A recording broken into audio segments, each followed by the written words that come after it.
Mu kitundu kino abatuuze beemulugunya ku mbwa ezitaayaaya ku kitundu emisana naddala obudde obw'emisana. Bannannyini mbwa zino abamu bazita okuva mu bikomera, abalala bazita okuva mu maka gaabwe, embwa ne zitaayaaya ekitundu. Era ku nsonga y'emu eno tutuukiriddeko omwami ono n'abaako kyayogera ku nsonga y'embwa mu kitundu kya Namulanda. Embwa ku kyalo kituufu zo tuzirina. Embwa zituyisizza bubi nnyo. Embwa zitugoba, oba oli muto oba oli mukulu zikugoba. Embwa yangobako aliwo omugagga wano tayetagambwako.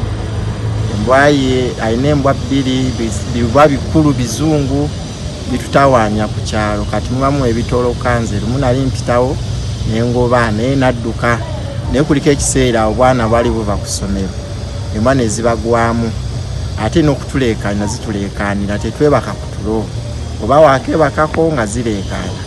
So ensonga y'embwa ku kyalo n'eggobe ziri ziva eri zireekaana ekiro zitutawaanya. Tusaba abakulu abatwala ekitundu kino bakome ku bannannyini mbwa ezo kuba tetumanyi oba ng'eme ziyinza okuluma abaana baffe ne zibalwaza. Era ku nsonga y'embwa eno y'emu waliwo omwana omuto abadde ava ku ssomero naye alina kyayogedde ku mbwa zino ezaamugoba ng'ava ku ssomero n'agwa ekigwo. Nva ku ssomero n'ensanga embwa n'engoba n'engwa kati awo kino ekitundu kyaffe eky'Ennamulanda mulimu nnyo embwa era buli we tuba tuva ku ssomero awo wano tuba tutya nnyo okuyitawo.